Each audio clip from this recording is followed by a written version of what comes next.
Kisah Uwais Al-Qarni, pemuda yang terkenal di langit. Kisah ini bercerita tentang seorang pemuda bernama Uwais Al-Qarni yang hidup pada zaman Nabi Muhammad SAW. Nama Al-Qarni yang disematkan padanya memiliki arti yang dalam bahasa Arab, penghuni langit. Melalui kisah ini kita akan mengetahui siapakah sosok Uwais yang namanya sangat terkenal sampai ke langit. Ternyata hal ini terjadi karena ketaatan Uwais kepada ibunya. Uwais adalah seorang pemuda yang berasal dari negeri Yaman. Sejak lahir, ia memiliki penyakit sopak, timbul bercak-bercak putih di seluruh badan. Uwais adalah pemuda yang soleh dan giat bekerja. Sehari-hari ia mengembala domba milik para tetangga untuk memenuhi kebutuhan hidup. Uwais tinggal berdua dengan ibunya yang lumpuh dan buta. Walaupun hidup miskin, Uwais selalu bersyukur dan sangat menyayangi ibunya. Ia selalu berusaha memenuhi segala permintaan sang ibu. Uwais anakku, kemarilah sebentar nak. Baik ibu, apakah ada yang engkau butuhkan? Anakku sayang, mungkin hidup ibu sudah tak akan lama lagi. Ada satu keinginan ibu yang ingin sekali terwujud. Jangan berkata seperti itu ibu. Katakan padaku, apa permintaan ibu itu? Sebelum saat itu tiba, ibu ingin melaksanakan haji. Mendengar perkataan ibunya, Uwais hanya termenung sambil berpikir. Aku sangat ingin mewujudkan permintaan ibu. Mohon ibu bersabar sampai saat itu tiba. Aku akan mencari cara agar kita bisa pergi ke Mekah untuk melaksanakan ibadah haji. Oh, terima kasih nak. Ibu Uwais sangat bahagia dan memeluk Uwais sampai menangis. Ya Allah, bagaimana cara hamba membawa ibu hamba yang lumpuh dan buta untuk pergi ke Mekah? Sedangkan jarak dari Yaman ke Mekah sangat jauh, melewati padang pasir yang tandus. Biasanya orang-orang pergi ke sana menggunakan unta. Seekor domba pun aku tidak punya, apalagi unta. Uwais terus berpikir dan akhirnya menemukan suatu ide. Keesokan harinya, Uwais menemui pemilik domba dan membeli 1 ekor domba untuk dipelihara. Namun uangnya hanya cukup untuk membeli 1 ekor anak domba yang kecil. Setiap hari Uwais menggendong anak domba itu naik turun bukit. Orang-orang yang lewat tertawa melihat tingkah Uwais. Hei, coba lihat Uwais itu. Apa yang dilakukannya dengan anak domba itu? Dasar orang aneh. Uwais gila. Uwais sudah gila. Uwais tidak mendengarkan cemoohan dari orang-orang. Saat ini yang ada di pikirannya adalah ibunya. 8 tahun berlalu dan tibalah pada musim haji. Anak domba Uwais semakin bertambah besar. Beratnya mencapai 100 kg. Begitu pula dengan Uwais. Badannya semakin kekar dan bertenaga. Berkat latihan setiap hari, beban berat yang dipikulnya tidak terasa lagi. Sekarang semua orang tahu bahwa apa yang dilakukan Uwais adalah bentuk pengorbanannya kepada sang ibu.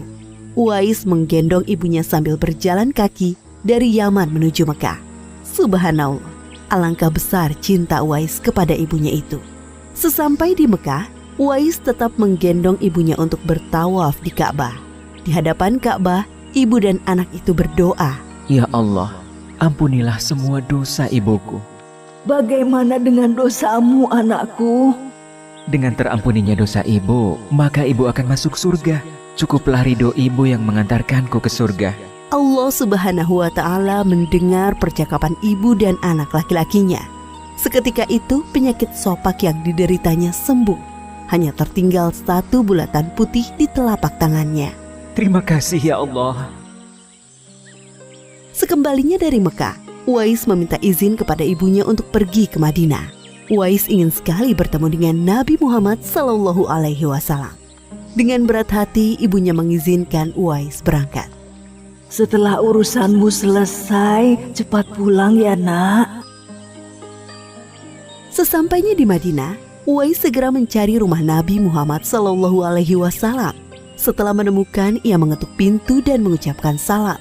Keluarlah istri Nabi, Aisyah radhiyallahu anha, seraya membalas salamnya. Apakah saya bisa bertemu dengan Rasulullah SAW? Maaf sekali, Nabi sedang tidak berada di rumah. Beliau sedang berperang dan tidak tahu pasti kapan kembali. Mungkin sebulan atau beberapa bulan lagi. Uwais dihadapkan pada dua pilihan, menunggu kedatangan Nabi atau segera pulang ke Yaman. Bayangan sang ibu yang tua muncul di benaknya. Baiklah kalau begitu, saya pamit. Ada seorang ibu yang tidak bisa saya tinggal lama-lama di rumah. Sampaikan salam saya kepada Rasulullah SAW jika beliau sudah kembali dari perang. Terima kasih. Uwais kembali ke Yaman dengan perasaan haru dan sedih. Di satu sisi Uwais sangat ingin bertemu dengan Nabi Muhammad SAW. Namun di sisi lain, ia sangat mengkhawatirkan kondisi ibunya. Akhirnya ia memilih untuk segera pulang ke Yaman. Peperangan telah usai dan Nabi Muhammad SAW pulang ke Madinah. Aisyah radhiyallahu anha menceritakan perihal pemuda yang mencari beliau. Nabi mengatakan bahwa Uwais adalah pemuda yang sangat taat kepada ibunya. Karena ketaatan kepada ibunya itu, nama Uwais sangat terkenal di kalangan penduduk langit. Seperti yang tersebut dalam hadis Sahih Muslim Syarah An-Nawawi nomor 2542, dikatakan bahwa sebaik-baiknya tabi'in adalah Uwais Al-Qarni. Saat Nabi Muhammad SAW berbincang-bincang dengan Umar bin Khattab dan Ali bin Abi Thalib, beliau menceritakan tentang sosok Uwais. Apabila kalian bertemu dengan Uwais, mintalah doa dan istighfar kepadanya. Dia adalah penghuni langit. Perhatikan di telapak tangannya ada tanda berwarna putih. Dulu sejak lahir ia menderita penyakit sopak. Namun atas kesalehan dan ketaatan kepada ibunya, Allah Subhanahu wa Ta'ala menyembuhkan penyakitnya. Sampai pada akhir kematian Uwais, terjadi hal yang menggemparkan. Banyak sekali orang yang hadir mengurus pemakamannya. Orang-orang itu adalah penduduk langit yang dikirim oleh Allah Subhanahu wa Ta'ala. Subhanallah, Maha Suci Allah, sungguh mulia sosok Uwais ini. Demikianlah kisah Uwais Al-Qarni, pemuda yang namanya terkenal di langit. Karena ketaatan pada ibunya, Allah Subhanahu wa Ta'ala meninggikan derajatnya. Dalam kisah ini dapat kita ambil pelajaran berharga bahwa kita harus berbakti kepada orang tua. Semoga kisah Uwais Al-Qarni ini menjadi pengingat agar kita selalu mendoakan kedua orang tua di setiap waktu dan menambah ketaatan kepada mereka.